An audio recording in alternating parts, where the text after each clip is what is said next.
Here are two questions. Why did screenwriter Shane Black not work for 9 years after his film The Long Kiss Goodnight? And coincidentally, maybe, if you've got a creative project, how can you focus on and complete it? I'll attempt to answer those questions in episode 72 of The Carl King Show. Understanding is useful, so here we go.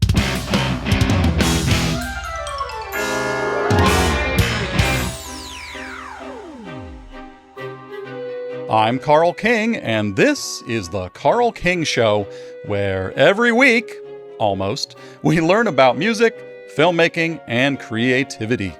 If you like this show, head over to patreon.com/Carl King and join for just $1 or $5 per month. Or send a tip through PayPal or Venmo to username Carl Kingdom. Special thank you to my Illusionist $51 level patrons, Hank Howard III, Sean Motley, and Chubode. Quick shout out to my music endorsements, Vienna Symphonic Library, Fractal Audio, Ernie Ball Strings, Tune Track, and Millennium Media. Now, let's get this episode beginned.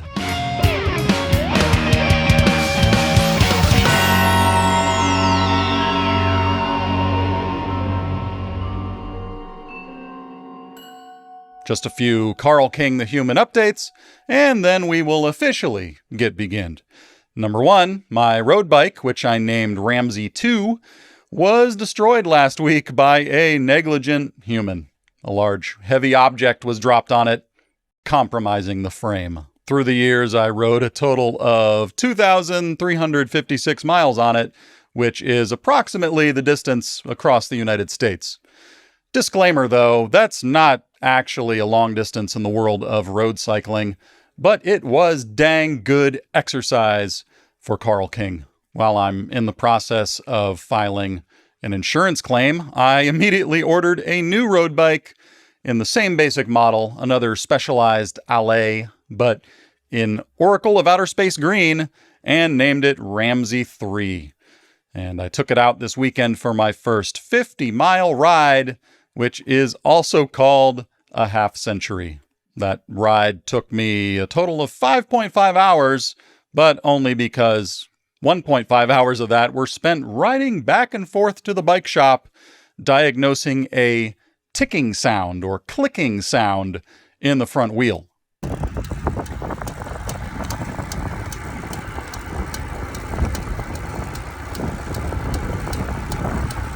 After many adjustments and finally replacing the entire front wheel, I rode for 4 more hours and completed the goal. Number 2, with all this recent exercise, including my morning hikes, while wearing a GoRuck brand rucksack, I've lost just about 19 pounds of fat.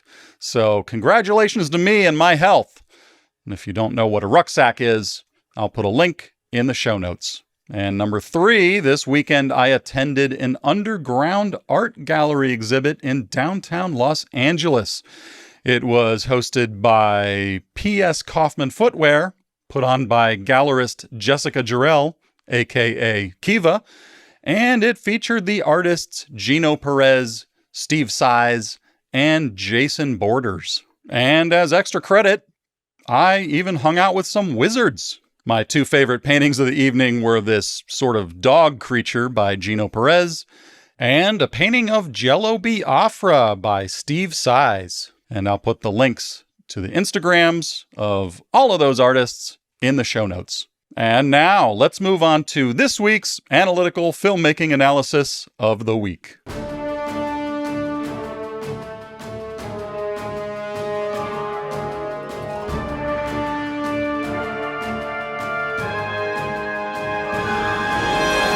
This week's analytical filmmaking analysis of the week is The Long Kiss Goodnight, screenwrited by Shane Black and directed by Rennie Harlan.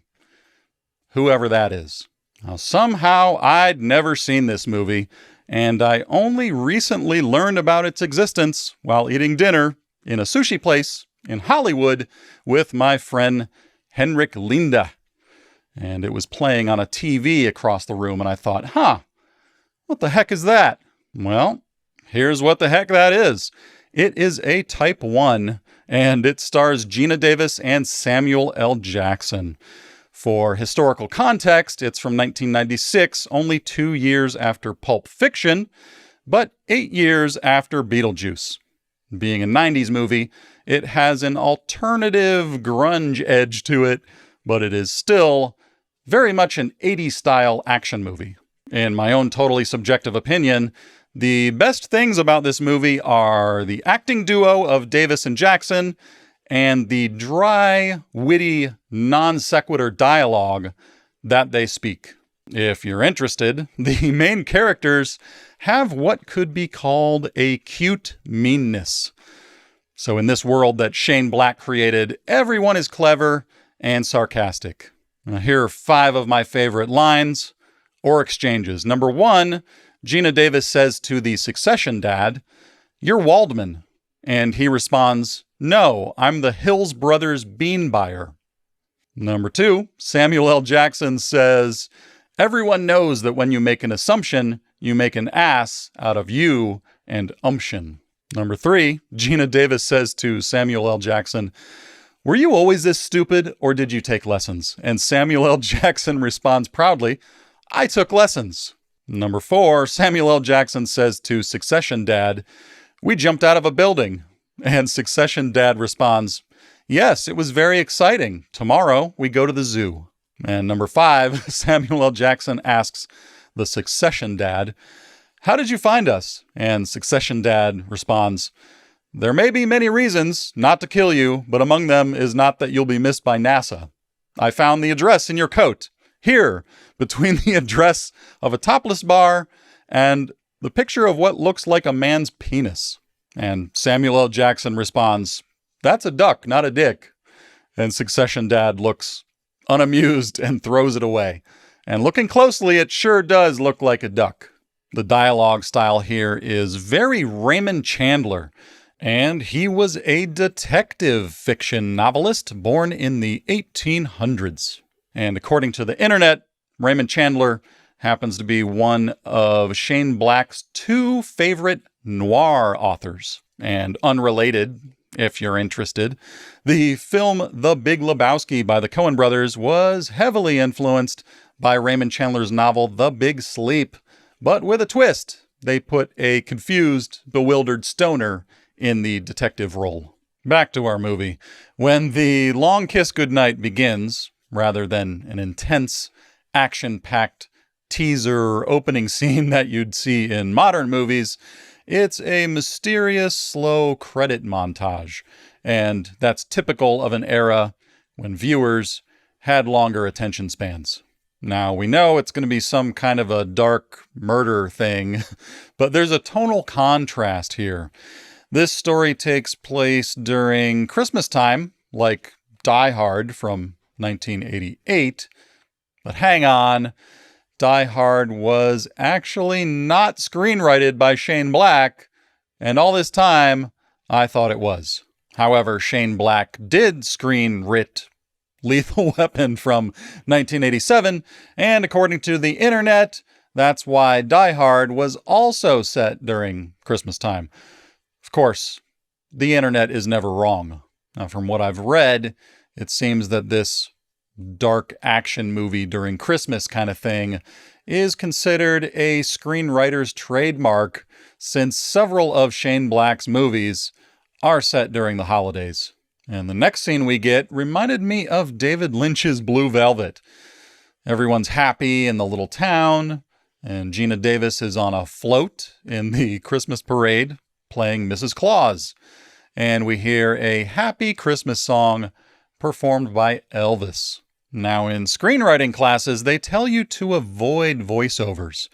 And there's a reason for that. It's self-conscious, and it disconnects the viewer from the immediacy of the story. It's as if the ideal experience is to feel you are actually there watching the events, all happening in the moment. And a voiceover is like a friend pausing the movie, pulling you out of it and explaining it to you, telling you information rather than you being immersed in it. So when you do use a voiceover, it's better to make it special. In this movie, it's at least clever. And it starts at 3 minutes 30 seconds with, "My name is Samantha Kane." At least I think it is. "You might not believe it to look at me, but I was born only 8 years ago." And this is simply to convey she's got amnesia. A more amateur version of that could have been straight up factual exposition, like, "My name is Samantha Kane, and I have amnesia." Unfortunately, that's how a lot of exposition is written, so watch out for that. Now later, the voiceover device is abandoned, and I think the final line of voiceover might be, "The woman I was, the one I used to be, she's gone. I've kissed her goodnight," which is a nice place to end the voiceover, indirectly explaining the title of the film. Now, something else I want to point out. I was reminded of David Lynch's Mulholland Drive, which was released 5 years later in 2001. And that's because in that film, there's a girl who gets in a car accident and loses her memory. And much like in Mulholland Drive, she changes her hairstyle to a short blonde bob. Let's talk about Geena Davis's character. They set her up as extremely bubbly and fun in the first few scenes. They really lean into how playful she is with her family.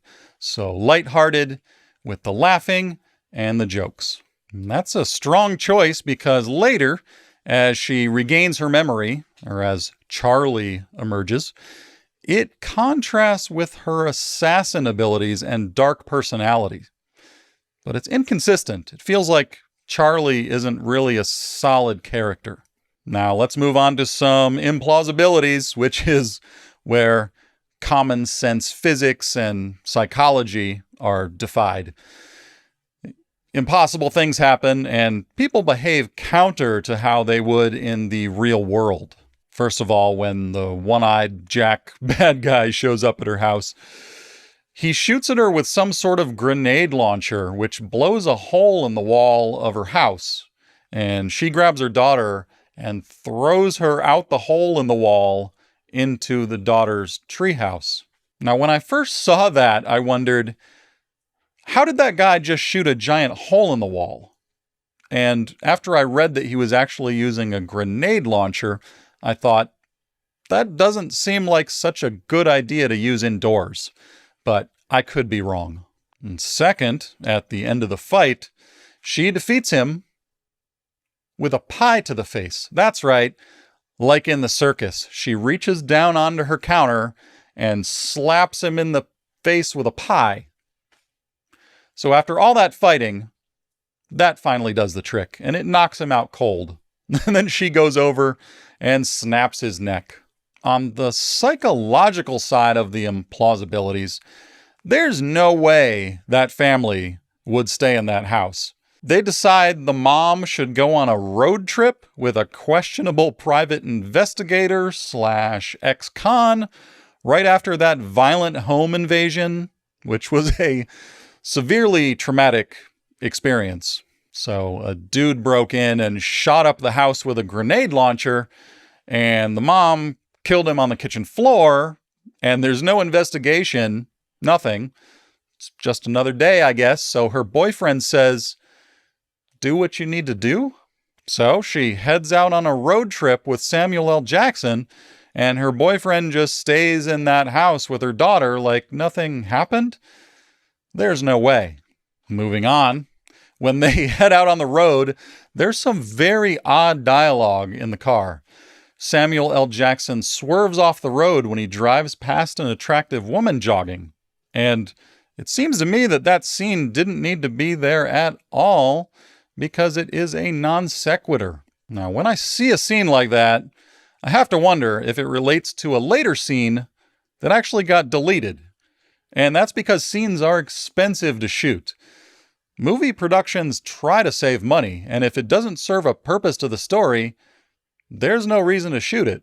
And then we arrive at the first scene with the Succession dad, and he makes a complaint about his wife's dog licking its butthole for 3 hours. And that has nothing to do with the plot. It's just plain old funny. Later on, I can't remember how, but there's a scene where Gina Davis and Samuel L. Jackson jump out of a building to escape an explosion caused by a grenade. And somehow the grenade blows fire down the entire hallway in slow motion like a flamethrower. And it looks like a dragon shooting fire out of the side of the building. Now, according to the internet, this is not how fragmentation grenades work. Instead, they blow metal pieces in every direction, not a sustained stream of fire. The explosion from that single grenade sure seemed unrealistic to me.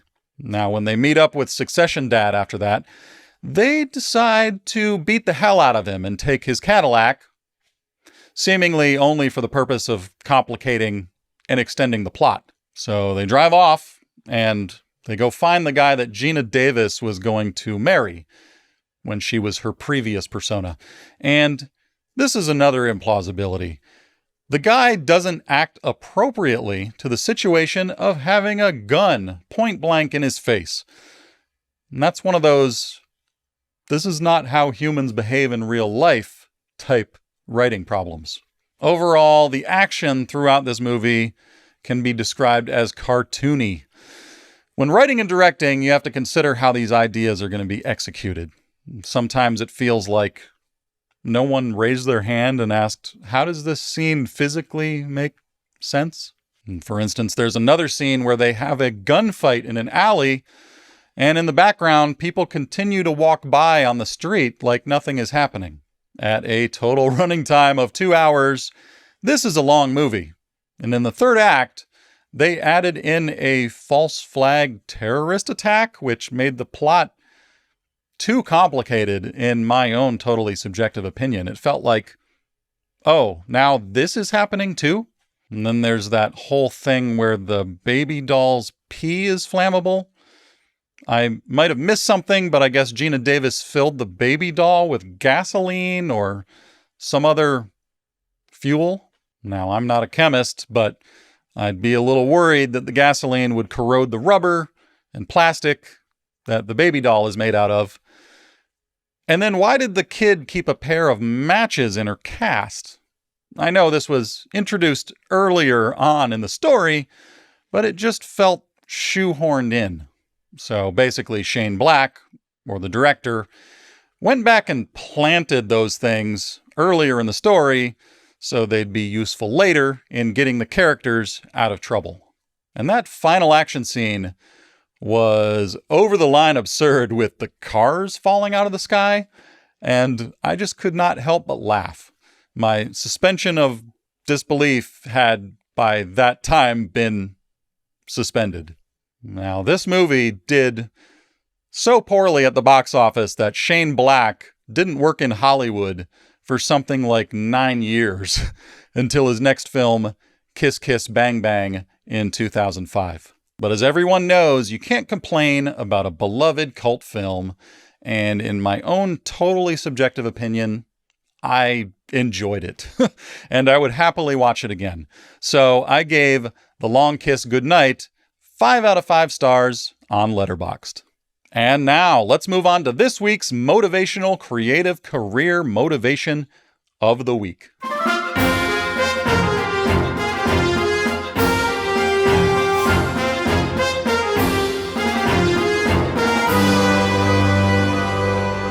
This week's motivational creative career motivation of the week is creative projects, how to focus on and complete them. In a recent Patreon Zoom hangout, my friend Carence brought up a topic.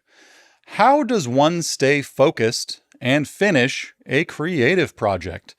He said he's set up a home studio, he's got everything he needs, and is ready to go, but he can't quite make progress. He said he gets lost in the tiny details, trying out sounds, experimenting with plugins, and messing with effects, and at the end of the day, he feels he's got nothing to show for it. Well, somehow I've never had a problem with this. Most of my projects get finished, even if I need to take a hiatus or switch to something else for a while. You know, like for the past 3 months. These things happen, But there are tricks that have helped me, and here they are. Number one, start from the end result and work backwards. This can also be called top-down creativity. So open up a text document and type out a clear description of what you intend to make. If it's a song, what are the instruments? How long is it? And what is it about? What is the central purpose? Be specific about that. And as you work, if something doesn't support that original end result, just don't do it. Get yourself back on track. Number two, separate the technical from the creative. It's hard for me to switch modes. I like to get into a creative flow and not be disturbed by technology problems. So when possible, I get all of that out of the way before diving into the project. I like to set up and check my gear, change my strings, and plug everything in the day before. It's like a sound check, even when simply working at home by myself, because it ruins my vibe to be untangling cables and starting to work and wondering, why is there no sound coming out? Number three, you have to start. Complicated metal guitarist Pete Peterson keeps his recording project open on his computer so that every time he walks by it, he's reminded to sit down and mess with it. Now, I don't do that, but I schedule the time in my calendar so it feels as important as any other kind of work I need to do. And on that day, I pick the best idea I have and I go with it. And it doesn't need to be the best idea in the world. Just get it going. Number four, failure is good. So embrace trial and error. It's how you arrive at what will work.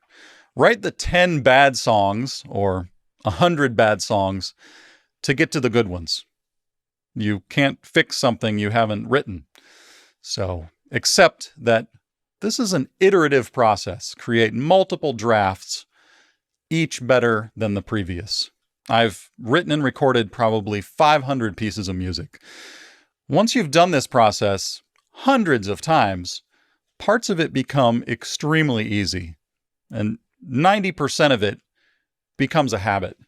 So commit to the process of wrong, wrong, wrong, better, better, better, good, because it's almost always like that. And if a song really is just too bad to fix, feel free to just throw it away and move on to the next one without regrets.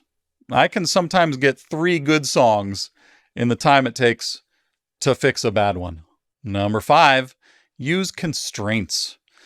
Now those can be material limits, time limits, a deadline, and it also helps to accept some cliches and forms and templates because they help. Limericks and haikus have rules, and that's what makes them fun and challenging. Here's a great quote from Frank Zappa. "The most important thing in art is the frame. For painting, literally. For other arts, figuratively. Because without this humble appliance, you can't know where the art stops and the real world begins.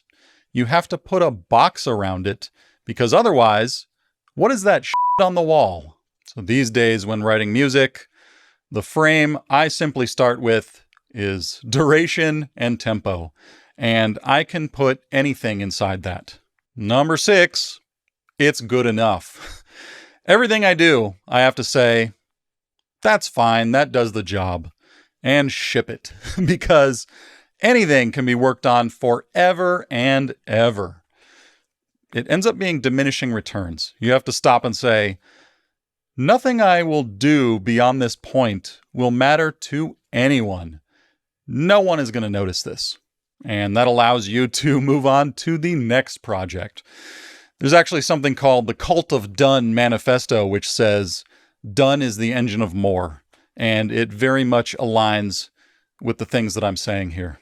Number 7, enjoy the process. Now, this is a tough one for me, but sometimes I have to force myself to. There's a Kurt Vonnegut quote, "If this isn't nice, what is?"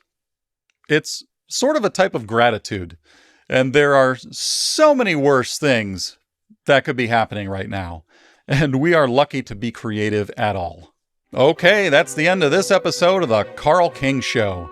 Remember to subscribe on Spotify, Apple, YouTube, or anywhere else you consume these dang episodes. And if you like this show, support the creation of more episodes by joining my Patreon for $1 or $5 a month. That's patreon.com/Carl King.